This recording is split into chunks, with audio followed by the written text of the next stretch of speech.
I want to welcome everybody to Planning and Zoning Commission regular meeting Tuesday, January 16th, 2024. The time is 6:31. I want to call this meeting to order. Please ask you to join me in an invocation.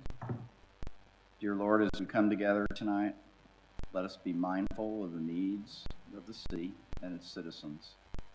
And as we consider and take actions, please remind us of our duties and that we act in the will of the people. In your name we pray. Amen.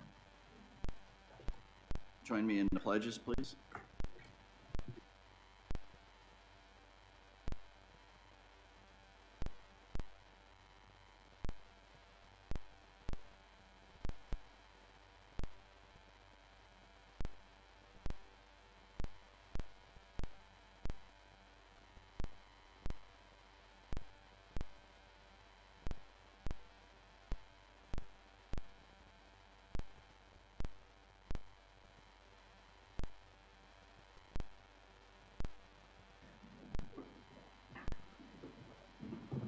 Okay. And with that, we'll move to item 4, citizens' comments. No citizens' comments. No packages turned in. So we'll move on to agenda item number 5, the consent agenda, which consists of the approval of the minutes from the 19 December meeting and the 2024 Planning and Zoning agenda. Do I have a motion? No, that's okay. Just I need a motion. I make a motion to accept the minutes. Okay. And the Yes, the P&Z agenda. Okay. I mean, yeah. All right. I have a motion. I have a second. Any discussion? All in favor? Aye. Show that unanimous. Okay, I'll move on to item number 6, items for consideration. I'm going to switch the order here because there may be some discussion with 6.1. So to be courteous to our visitors, 6.2, we'll move to item 6.2 and ask Mr. Berry to present his concept plan, if that's okay with you. Asa, do you have any introductory comments that you want to make? No, not at this time. I'll just remind the commission that Mr. Berry is asked to come and present. We encourage this. This is a great example of having a developer come and present his concepts so we can ask your questions. This is your opportunity. We're not making any decisions, so there will be no policy discussion tonight in terms of resolving any differences. So it's just questions about how this piece of land will be developed, or this proposal will be developed, and then he'll at some point in the future will come forward. I believe it's already been zoned, and we're really moving to the final approval of a concept and plat, right? Did I get that right? Chairman, members of the commission, thank you for having us. Brian Berry, 4210 Ridge Road, Suite 201, Heath, Texas. Ms. Shelley, were you able to get the picture? You got that rendering there, which is perfect, and any of the site plans and whatnot? Okay. I have hard copies if you guys would like it. I don't know if I've got 11 by 17s, if that would be helpful. You don't want them? Sure. Cool. Okay. You bet. Let's see. Here is the one across the street, and here is 385. And I brought one with and without Mr. Polani's on there, just for a visual. Just while she's passing those out, just for the benefit of the public and for you as well, we were fortunate to acquire 2 parcels here earlier in the year, mid-year last year, one of which is just under 4 acres next to not Tom Thumb, but where Brookshire's is going to go, just below the Polani track, and then also around 7 acres just across the street of where Brookshire's is going to go, basically from the corner going south. And so I've brought a concept plan of each, and would like to start with what we call 3.85 holdings, which is the parcel just south of Brookshire's, just west of the Polani track. And I'll give you a chance to get those spread out in front of you so that you can see what's going on. I don't know if you guys are familiar with some of the presentation that was heard in our previous stop here, but we're super excited to be here. The last time we spoke, we had some objections to what was going on the Polani track, and understood that that was more of site plan concerns that we had, and it is what it is. Action was made and taken, and it's all good, and we're excited to be moving to the next step. So in front of you, you're going to have 3 different handouts that Shelley's handing out. 2 of them are of the same place on the 385, and each of them are going to show you what Brookshire's has provided to you guys. And I wanted to show you our site plan, both with and without the approved site plan by Mr. Polani, and just let you know what we're intending to do and where we've been with it, and kind of what our plans for our next step forward may be. So, Chairman, if I may, I'll just get started. And what I think is pretty straightforward what we've got here. When we come in front of you, probably at your next meeting, we should have the adequate stuff for an internal docs needed as it relates to the necessary engineering for preliminary plat, potentially final plat. As you stated, Chairman, this is already zoned for general business, and at this time, we don't see any reason to be asking or needing any variance request. We do understand and acknowledge that what's being presented as fast food right now will very likely be changed to future use. We're not going to be coming subject to a SUP right now, or a conditional use, because we don't have a user at this time. We're just looking to do the master development and the master site plan. I spent a good 30 to 45 minutes with Lane Silman with TxDOT today, talking about each of these plans. I'll start with 3.85. You'll see in front of you that we've got 3 entrances into the site. And I would like to direct you to the plan that has the Polani layout on it, just for a visual. And I'm gonna, this is the last thing I'm gonna say as it relates to the previous discussions. That's water under the bridge to me, and so any reference I'm making to it is not going to be of negative context. I just want to point some things out for reference for what was being discussed there. I had a pretty strong objection to the fact that there were not TxDOT issued approvals for ingress into these respective parcels.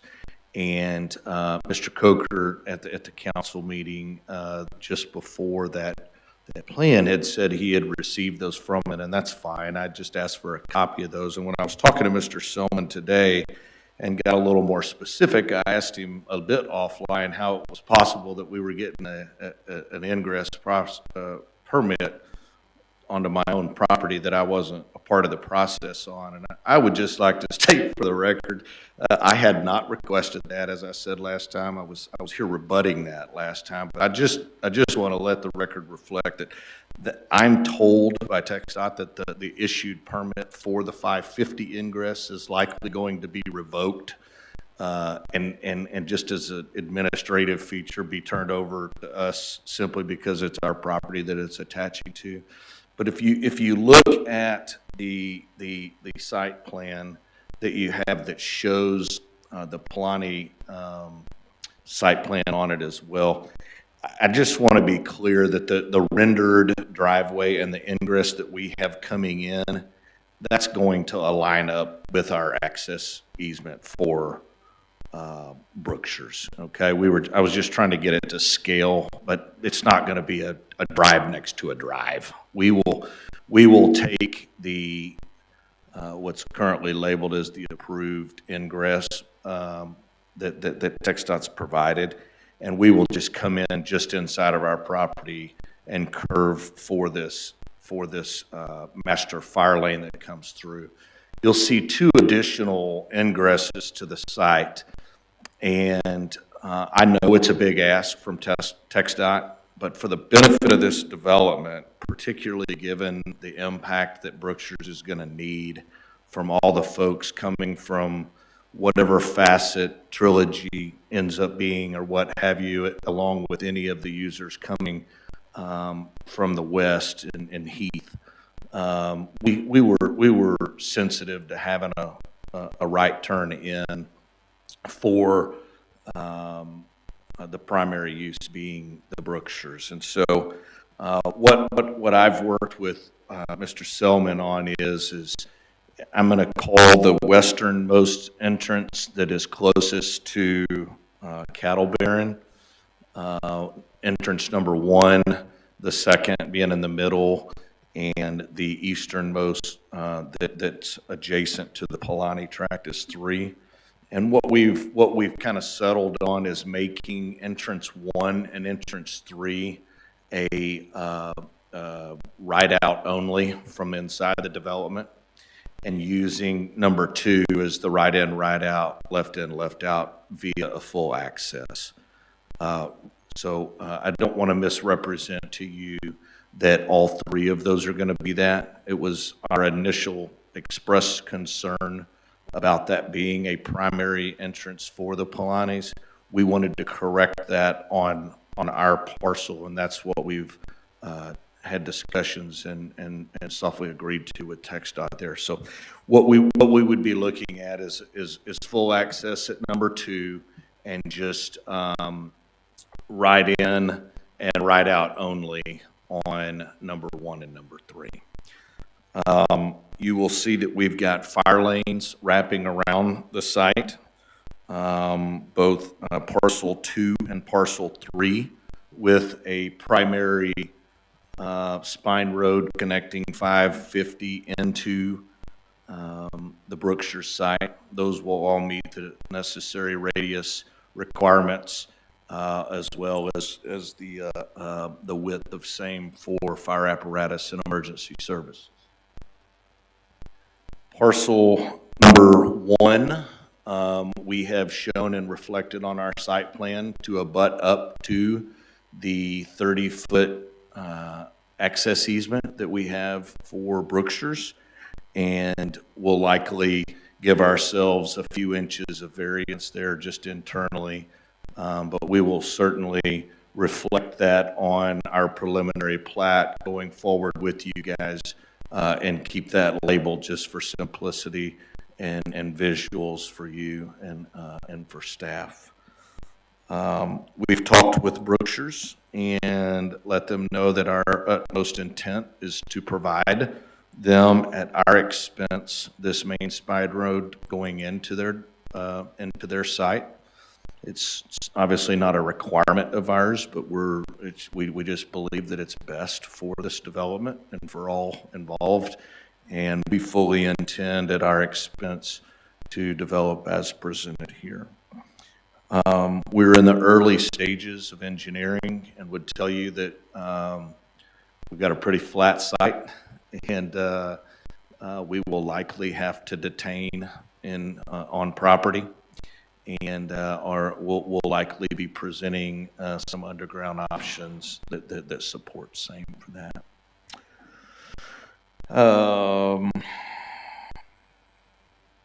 I guess just for the record, we had the strongest desires to bring entrance and egress, both ingress and egress rather, off of Cattle Baron, and exhausted as kind as we could all the options that we felt that we had in trying to work with their HOA and respect the decisions that they made, but that doesn't seem that that's going to be an option.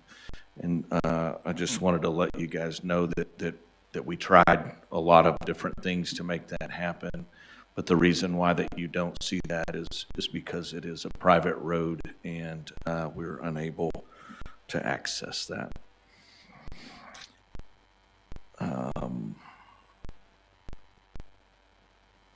I will tell you, although it's not really applicable for this initial presentation, but just so you know, we're ready to go forward immediately. This is not just a entitlement exercise, if you will. We've already got zoning, as you know, in place. We have our professional services team engaged, and they are currently at work now.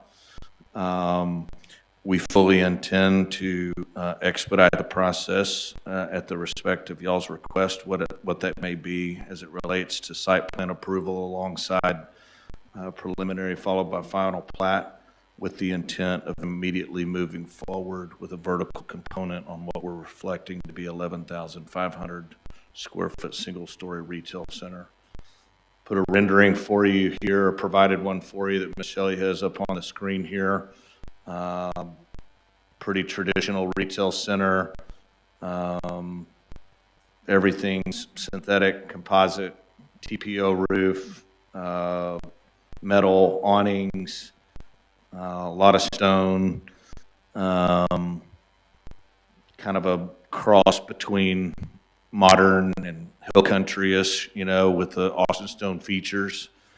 Not prepared to announce our proposed name for this development, but our intent is working kind of in that entire corner. We have a long-term desire to be a part of this community, and think that by us having the access through ownership of this not hard corner with respect to Mr. Polani, but just this side of the Brookshires development, and then certainly a significant amount of frontage along 205. There's some history here about villages of Chisholm, or, you know, villages of whatnot. And so that's kind of a thought process of where we're at, is not necessarily as much by deed restriction, because we as the master developer will control that and certainly stay in compliance with GB, but just expressing to you our intent of what our desires and intent would be moving forward. We are informally about 50% pre-leased already with pretty traditional services, and expect to be somewhere in the 80 to 85% pre-leased before we physically even move dirt. We've got strong expressed interest by numerous parties already, and excited to see things going. I guess before I turn it over for questions, and before we talk about the 7 acres across the street, I didn't get any punchlines from TxDOT today, but as we all know, it's a very public process. But it sounds like a significant amount of funding has been formally put in place, and things are moving full speed ahead with our expansions out on 205 right now. So we're all really excited about that, and I think y'all will be as well. I'm not going to talk about water and utilities, if everybody can appreciate it and respect that. It's very high on our list, and certainly something that we're knee-deep with, but we're currently working with the authorities on ensuring that the necessary services will be there prior to us getting too far down the road. But we feel certain that that those needs are going to be met and available. So with that, before we move on to 7.0, Chairman, I'd like to see if there's any questions. I'll open it to the members of the commission. Any questions? Tom? Good evening. I'm curious about when this would become a reality. A couple years from now? I would like to have tenants in operation in the early to the mid fourth quarter this year. This year, we're ready to start.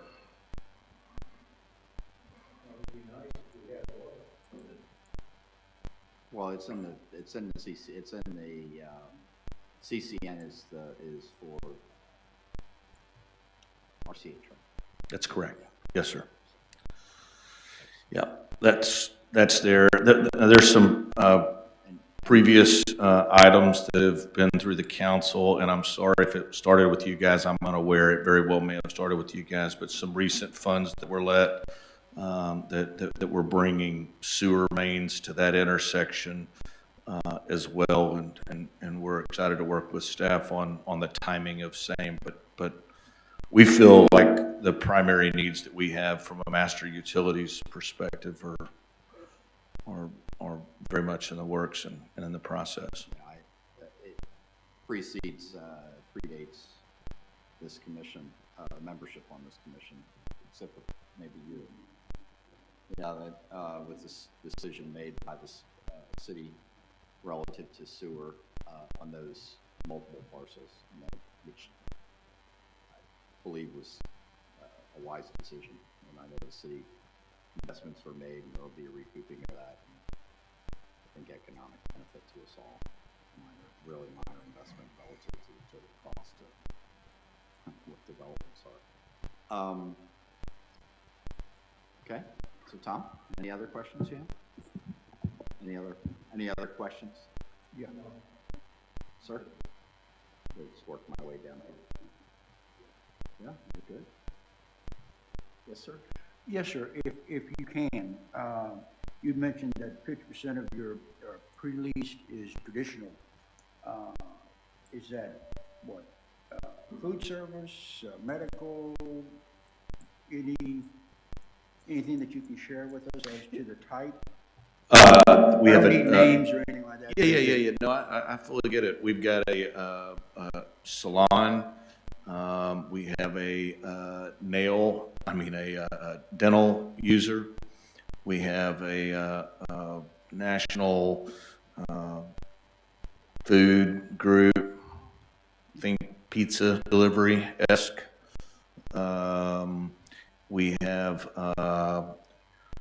unofficially a financial services outfit as well, and we've kind of tapped the brakes on getting everything else before we've cast many more nets for others. Okay, thank you. Yes. So professional services. Yes, sir. Yeah.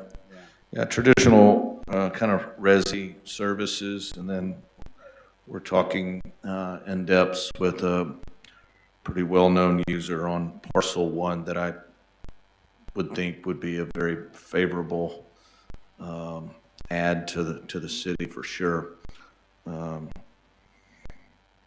But you may not find it to be a surprise that folks are really interested about when Brookshire's is coming and when 205 is going to be completed. And I probably would have been here a long time ago if I knew the answers to both of those.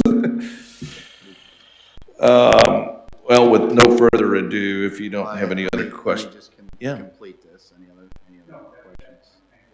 Of course. Do you have any, sir? Okay, I have just a couple quick ones. Fast food, so I know you're going to move that to future use of some type, right? Not fast food. What's the square footage of that structure?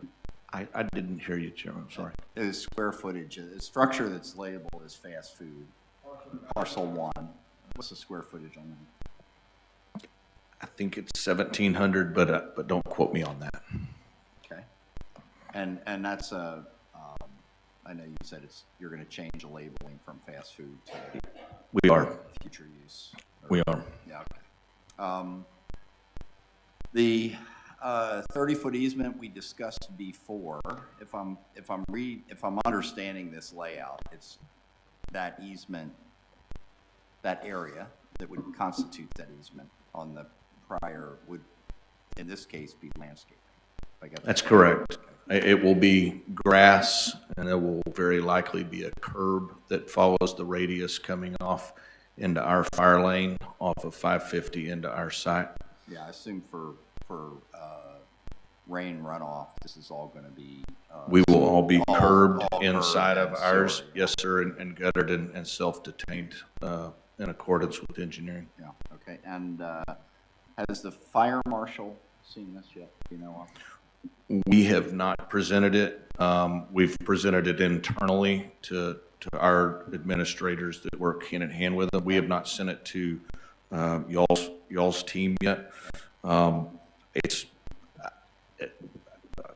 just because I've done a lot of them. I know that everything that's marked red there is already at 26 feet or greater, Yeah. and the radiuses are in compliance. I But mean, just so as I look at this, and this is more just painting a visual picture for the folks that may be listening in, the main fire lane. So in emergency service vehicles, predominant entrance is going to be number 2 that's with a flow through. To that's correct. Primarily because it will be a full access ingress and egress, not as much for any other reason than that it'll have the, not that emergency services needs authority to access a right and right out, but because it's full service, I think it will be the natural ingress and egress Yeah. for same. And then on the number 1 and 3, the right only out. How would that be enforced? Do you know? Well, on the private side, it won't. Okay. It would be dictated if deemed necessary by TxDOT. My previous experiences would suggest that we would have to have signage that suggest right, in this example, right out only. Okay. But from an enforcement perspective, that would obviously be out on the public side of things. Yeah, I guess just thinking out loud, I don't want to create the commission inadvertently create a problem in the future on that point, because it's. Yeah, I think that, we see that at a lot of intersections. no, coming out I get of- it, and I think the best way that probably both of us could answer this is we need to provide to you the acceptance of those in control of that, which would be TxDOT, and we will do that. Yeah, I understand. Okay. And then the adjoining landscape that goes between parcels. So in this case, I'll highlight where you have landscaping that goes into Berkshires. I don't know the answer, so I'm just curious how that works in terms of landscaping, because I know that can be a fairly significant expense. Is that shared generally, or do you Well, come up with some set technically, agreements? yeah, or- technically, we would all be responsible for our own. Yeah. I think practically speaking and realistically speaking, once all the dust settles in the future, I think joint service agreements between the two respective property owners is pretty realistic. But for now, we will be, I can all but be certain in suggesting that we will probably be required to have silt fence along there until we complete and stabilize our interrupted surfaces, at which that point we would be responsible for maintaining and keeping our property intact, but more specifically, keeping water on our side to detain same, just as much as they would be responsible for keeping it off of us. And what's realistically probably that you'll see is it'll probably be a reverse of their silt fence coming up, replacing ours.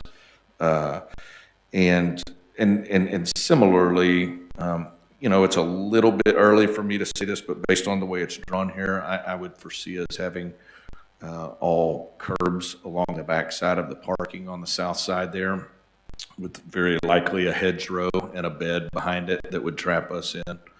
I would foresee that being a bed, a 3 to 4 foot wide bed behind that, just to control both the boundary line as well as erosion for same. And then on the east side, you know, depending on what phase we do, track 1 or not, it will at the very minimum have a silt fence on the perimeter there and around the textile entrance coming in. And then if we were to move forward with the user that we're in depths with right now for that, then I would very likely expect there to be curbs along this side of it that separates that and leaves the future to be determined if Brookshire's chooses to exercise that easement or not. Yeah, I just, and I think we've all experienced this, where you go into a multi-stage developed grouping of commercial activity and notice, you know, you can sometimes tell the differences between developmental phases, right, styles, etc. And obviously what we would like some contiguous approach. Yeah, would and if I may address that, yeah. I would tell you that the overwhelming majority of the fire lanes that you see now and that are wrapped in red, the majority of that is all going to be done on what we internally refer to as the master site plan and the master development improvements, for the very reason of what you're talking about, to maintain. I don't want 4 different colors of concrete in our driveway kind of deal. We want everything to look copacetic and smooth. And now I'm not going to commit in advance that the interior lanes are going to be done at the same time. We'll probably wait until tenancy is identified for same, but certainly the mains and the masters will all be done. And we would just encourage that cooperation to extend to the other owners to the greatest extent possible. I understand. No, I get it. Difficulty Full disclosure, and it's public record. We own all of it, and do not envision not being the ones that do the development going forward to put in there. And then one last question I had is cattle barren. It's more of a comment than a question. Is since that butts to now transitions from commercial to residential development, everything that can be done, we encourage maximum effort to landscape and create that, you know, appropriate buffer, whether it's berms or, you know, foliage or trees, whatever the appropriate solution is, and to create the necessary screen between the community and the commercial. As we've presented here, I can genuinely attest to the intent, and the intent as described and shown here and reflected is to have professional offices that look more residential-esque, that kind of create that transition through there. That's certainly our intent. Yeah. Okay, thank you. Okay, sir.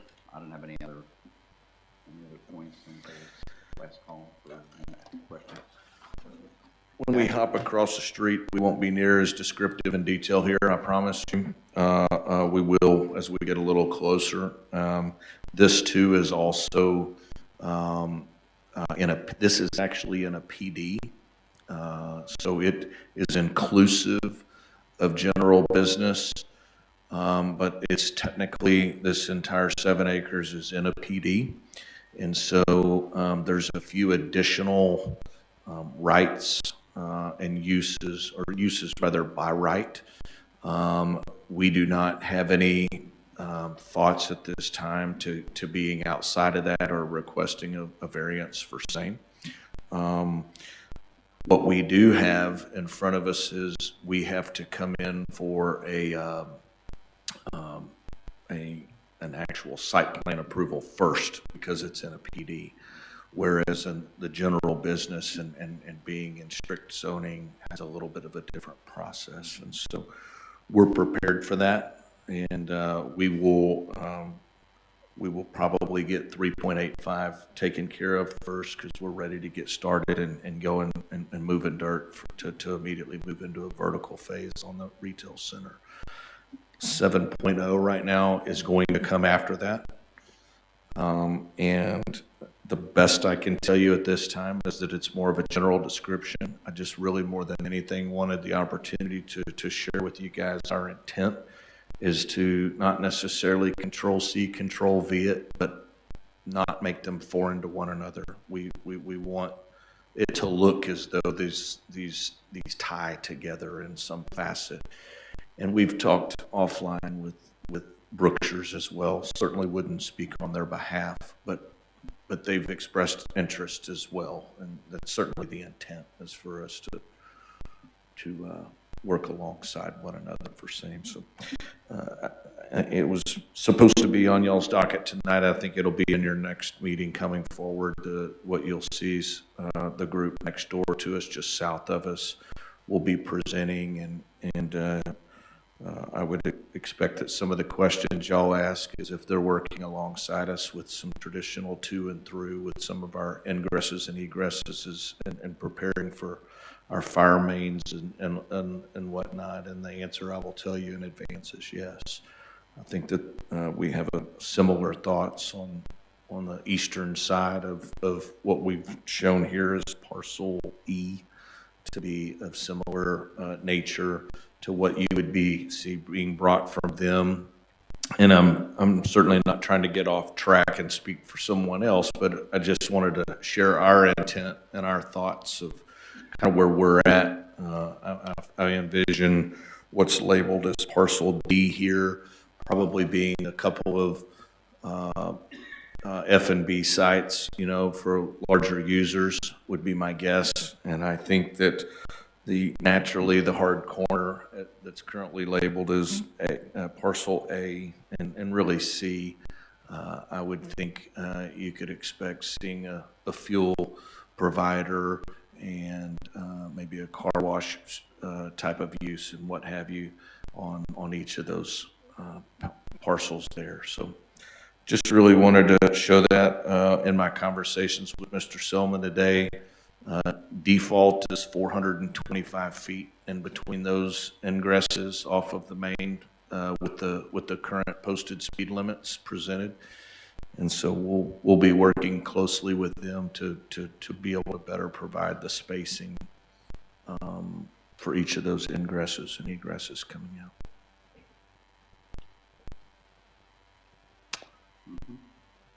Pretty general at this stage, but appreciate the opportunity to be able to put it in front of me. Yeah, we did remind the commission, again, I think it predates most of you, we acted on this PD prior. They're going to put that was in the original concept. I think we moved beyond that. I'd clarify that. I mean, 1 unit per acre is not what I would call apartments. They may refer to them as apartments, but I got a deal in the mail that said apartments. So. Yeah, no, I hear you. We'd be. Is it gonna have residential property? I'm not prepared for that at this time. It's not my intent. I know that it's allowed for that, but the renderings that you have in front of you contemplate where our head's at and where we're looking at, and there's not any people on them other than passers-by. Yeah, the PD, I think, is just more reminding the commission, the PD, the concept plan was a preliminary plan. Concept plan is, obviously moving in a little different direction, I'd say. Yeah. Now, just to keep it in context.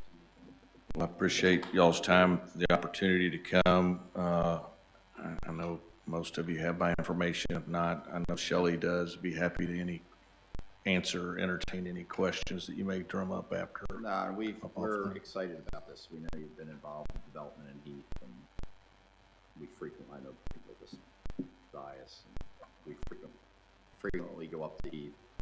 It's nice development. Look forward to that same quality down here. That's what we're looking to do. We appreciate the opportunity. Thanks for having us.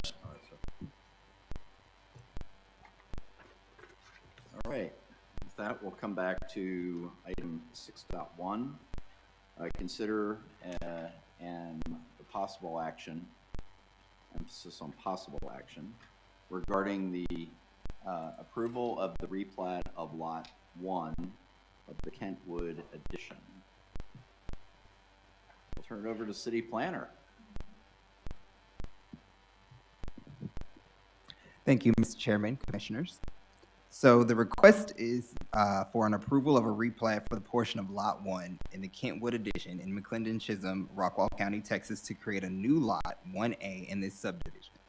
And just a quick note, a replat is the final plat, and so in consultation with Mr. Coker, the staff is recommending approval subject to the following conditions. Number 1, remove all of the new lot designations except for Lot 1 and Lot 1A on page 1.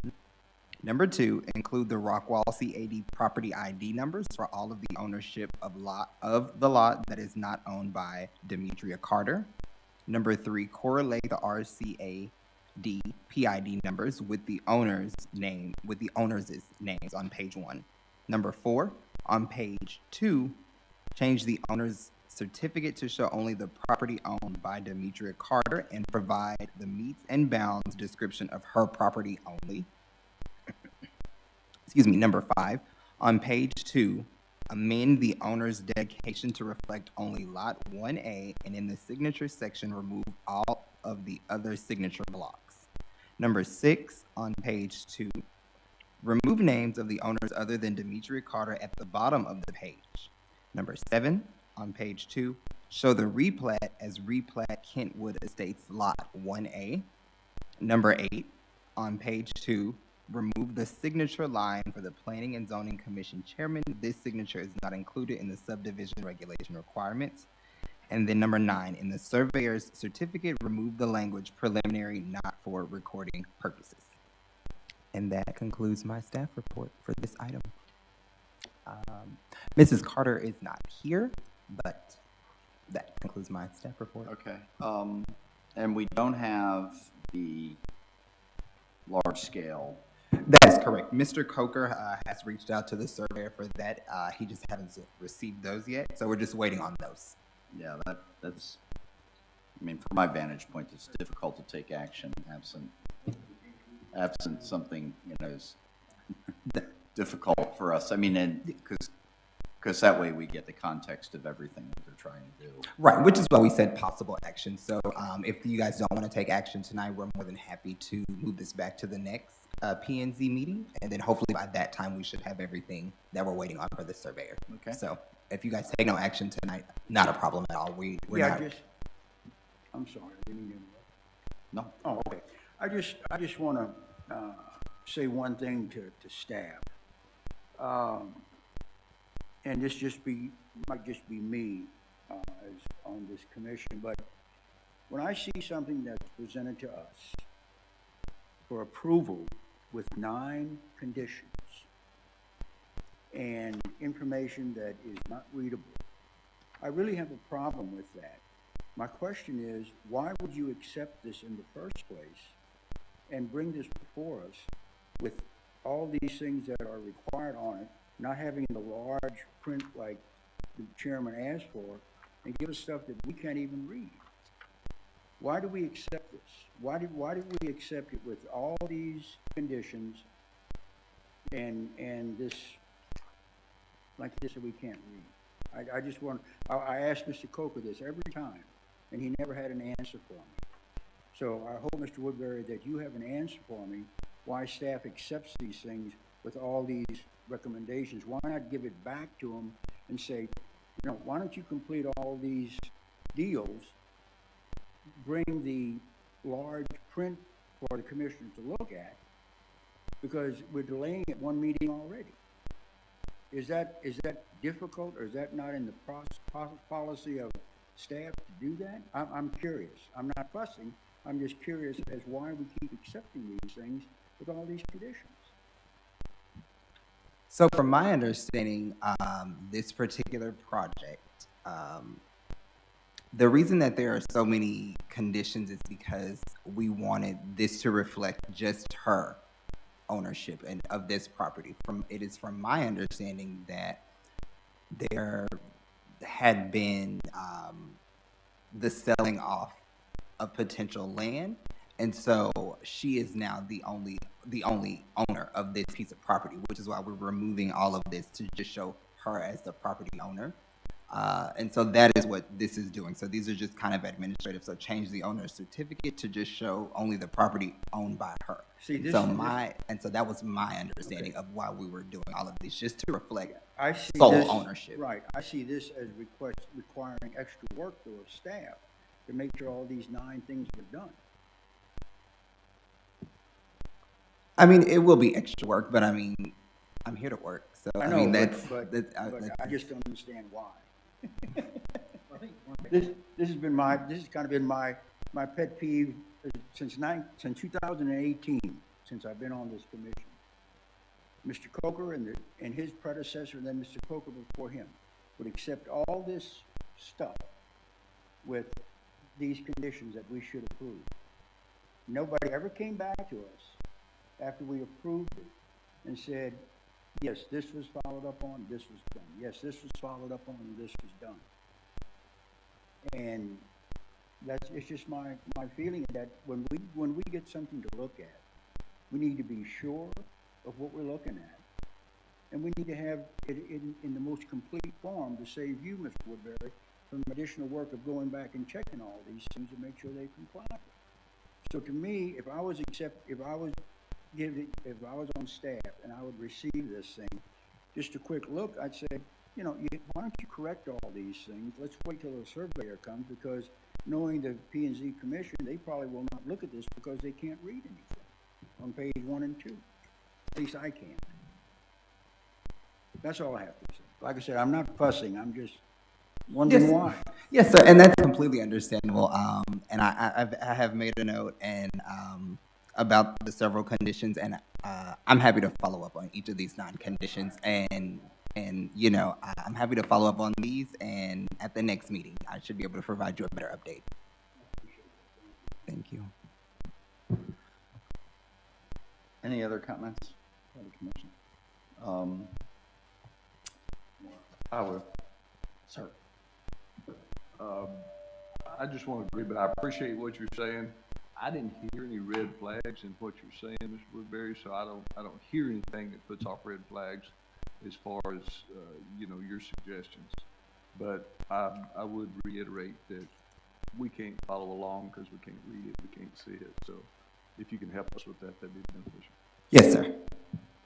So absent, we can either make a motion to table, I don't know whichever preference of staff, make a motion to table until the next meeting, or we can just provide the sense of the commission to table it till the next meeting, whatever the right appropriate legal step is. I guess I'm looking, which way do you want to go? Yeah, I think the motion to table is fine. Okay, so I'm going to ask for a motion to table until the next meeting. So can we take a motion to table to the next meeting, but with the contingency that the administrative tasks are completed as well? Absolutely. Is that your motion? Let's make that motion. All right. Do I have a second? Second. All right. So,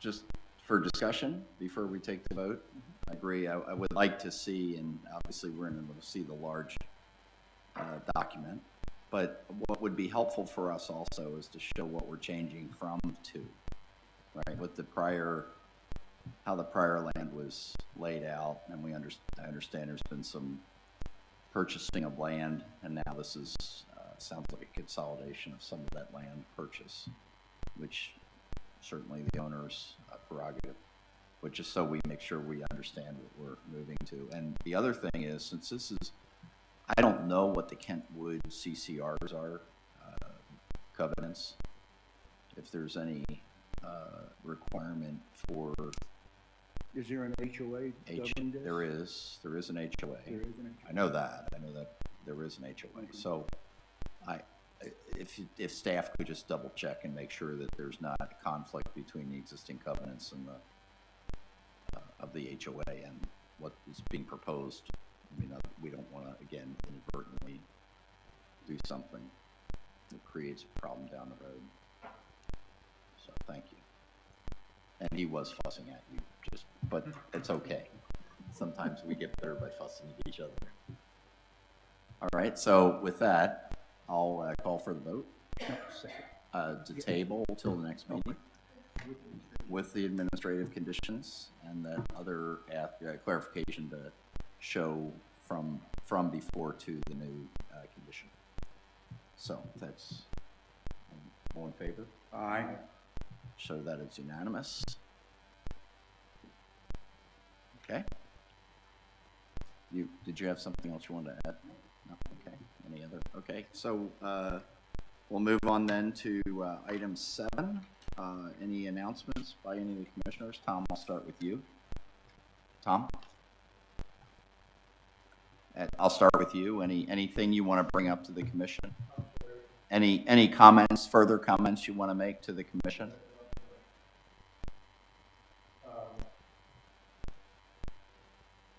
This particular one that he's talking about, is it in the ETJ or is it in the McLendon-Chisholm? In the McLendon-Chisholm. Okay, so we may be getting some tax money back. Yes. Okay, that's what I'm curious about. Yeah. Because a residential home is built on the backs of the homeowners. I'd like to get some tax money in otherwise. Yeah, these are all going to produce some kind of commercial activity, whether it's professional offices, services, consumer services, or something else. And then ultimately Berkshire's. I mean, it's that's a step. It's an appropriate step. Excited. I don't have to drive somewhere else to get a carton of milk. Yeah, exactly. So anything else, sir? You good? Okay. So, all right. Get down the table. Looking forward to watching them press around and that. There's going to be a lot of real estate, only 22,000 square feet, so it's going to look pleasant. But I hope that it will make money. Yep. I want to So look good. keep our country look and feel. 100%. Just a question, and those stuff you built deep, is that, on thumbnail? Yes. That Giovanni's, Tom Thumb, and you see how that's developed over time. I mean, it's not all pour the seeds in the ground and all prop up at once. It takes, but consistency and development between the parcels so they have a look and feel to them. I didn't ask you, but he's got this piece in here, I thought about it after, is this their piece of, That's the Polani property. If you're pointing a darker area, that's the Polani with the. Hopefully not too much difference between structural difference between the two. That is a concern I have.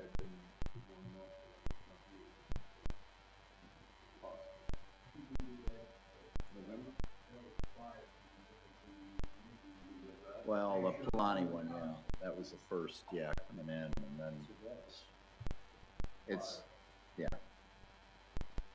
the incrementalism, the piecemeal effect that you feel sometimes. So that's why I'm excited that we have consistency on the commission, so that we get away from that incrementalism, whether we're talking about commercial development, residential development, or anything else. Good.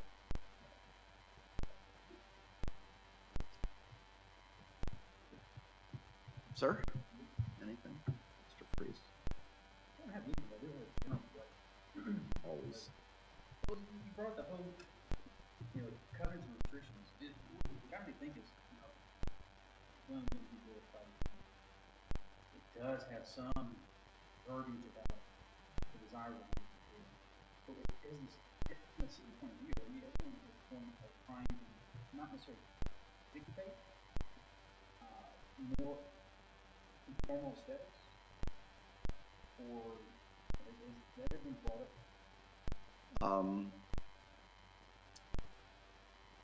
So my sensing the answer to your question is our ordinances, subdivision ordinances and commercial development ordinances specify look, feel, look, and appearance, right? There are changes that have been done by the state legislature that have taken away some of the city's prerogatives based in terms of demanding for certain materials, et cetera. You just have such a narrow commercial corridor. Right. You can just imagine it looking at a lot of stuff. Exactly. That's what you don't want. So I guess we're going to have, so my only comment was on the 27th, we're going to have our joint planning session with City Council. In that planning session, I hope we're able to lay out concerns we have in these areas. That would be an excellent one, in my opinion. And then what we need to do, set up a joint plan with council to be able to get to, and staff, of course, to get to how we get to a common resolution. What level Exactly. And because I think our, some of the, and one of the issues I'm going to bring up at that meeting is our ordinances are really good in some cases, very good. Need some strengthening in other cases, but I think there's also consistency with the changes in the legislature. We need professional help to go through that. There are firms that do that, go through it and make sure that it's aligned, but it costs money, so we have to ask. Council needs to set aside funding so staff can do that, because this is beyond. Okay, great. That'd be wonderful. I think it's important because we go through that. We'd like to see that undertaken faster. So do we have any specifications? Mm-hmm. Do we have any specifications? Like you said, they had synthetic composites with particular wood standards as far as like percentage masonry. We do, but in some cases, state law has now usurped that. Right. That was in not the prior last legislative session, but the prior one. But towards the end, there is new legislation. We still have our existing ordinance, and they voluntarily. Right. Well, and candidly, with the PD, that is one of the benefits of the PD is to get the PD. You know, you can. Yeah. That's a point of leverage. If you want to have a PD, then you have to comply with certain obligations. A lot of the cases, I think, also looking to see what we can do with development, or even if it is consistent with the comprehensive plan. And at the end of the day, we're not elected, but I think we do that. Mm-hmm. To assure that everything is consistent.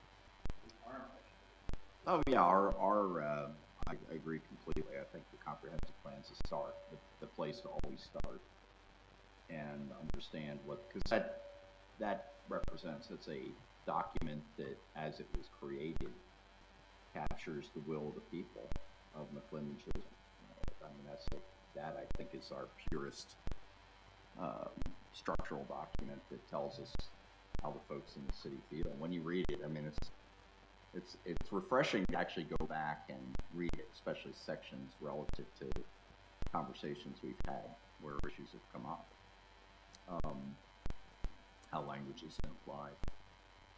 But that's, and that's why I think it's great having Mason now on board. He's going to bring that. He's going to bring continuity for us as well, and he's going to hold us accountable, in the application of what we're supposed to do. Somebody doesn't need to do that. My wife gets tired of trying to keep me accountable. I know that. So, all right. So that's it. So the 27th, 9 in the morning. Is it 9? 9 to 1. So I ask it's here. We'll be sitting out there somewhere, I assume. Council will be sitting back here. We'll be exchanging ideas. It's a work session, so again, no specific policy decisions are finalized, but you can agree to actions that need to be done, and then they'll undertake necessary steps for consideration. And BOA is not going to be there, right? Is that no? So just us and council. So make your list of what matters. Bring it, and I'm not gonna, we're not gonna do any prior coordination. We'll just let it flow ahead of time. One last question, can we keep our business specifications? Ordinance, they're in the code of ordinance. So if you go to the website and you go to government, on the right, there's 3 columns on the right side. There's in the middle one, I think, is code of ordinance. Click on that, it will take you to a new website, or take you to a new link that lists all of the code, and it has a really good search function. So if you put in whatever your question is, it will then show you what the relevant ordinances are related to that. And you have it in your book. I would use the one online because it's going to be more current than the one in the book, but yeah, but I'll just you have both, yes, those are both available.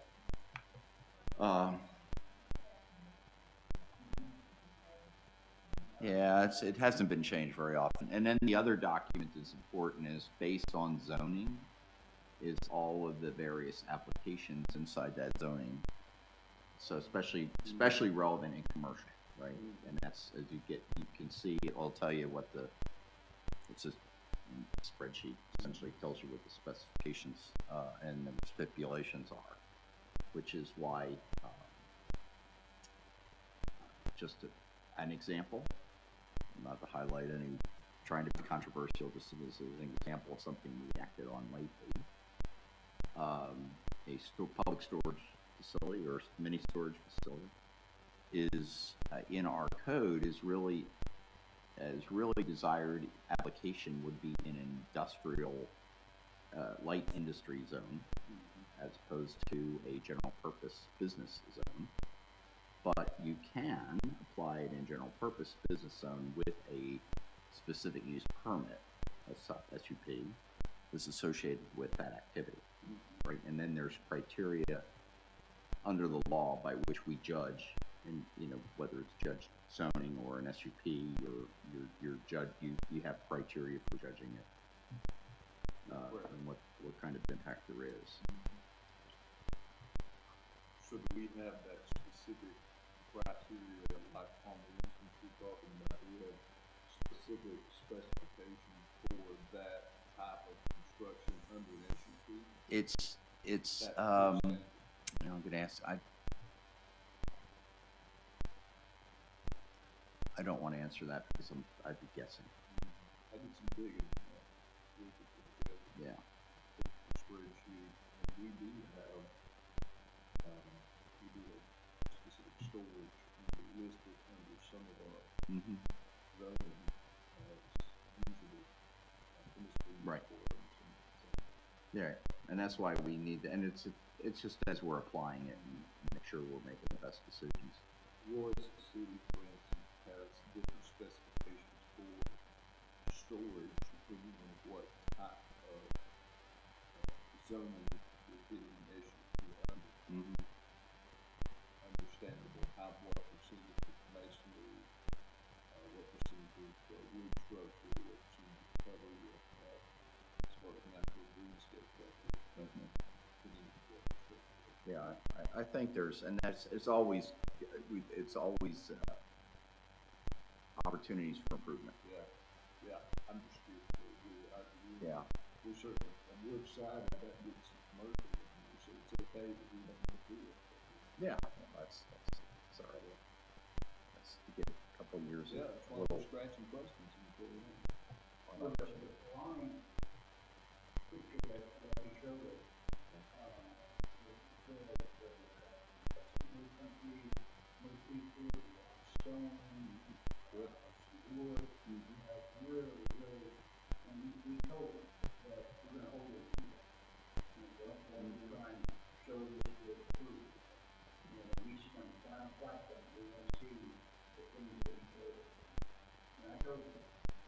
Yeah, it's usually, We don't want this, you know, cinder block. my own view is, you know, the best means of judging how someone will do, or what they're gonna do if it's a business, is look at the history. And, you know, and many of these developers have already done some kind of development. You drive on by and take a look and see what it looks like. Brian and his team and the guys that came in last month, you can tell they have experience doing it, they make it easy for us to come in to do it. Well, that's why, and that's why I mean, Mr. Berry's, the work that has been done in the past, that he's been involved in, if we go up to Heath, in my mind, it fits the kind of characterization we want within our city. That's, so our job is to help make sure they understand that, and we then hold them accountable. Okay, next meeting, February 20th. I will be on vacation. I'll be in Norway. Actually, by then I may be in, the 20th. And I'll be sailing south from the Arctic Circle. That just doesn't sound right, does it? That can't be correct. I will give a full accounting of the trip. I'm just saying I've been buying more long underwear now than I have in a very long time. I was up in Chicago over the weekend. It was -7. I was reminding myself that pretty much that's what it's going to be. So if I don't like it, it's my own fault. Enjoy. So anyway, I will not be here, but you'll be chairing the. I think that you'll do a better job than I did. So. All right. Motion to adjourn. Okay. All right. So moved. Let's get out of here.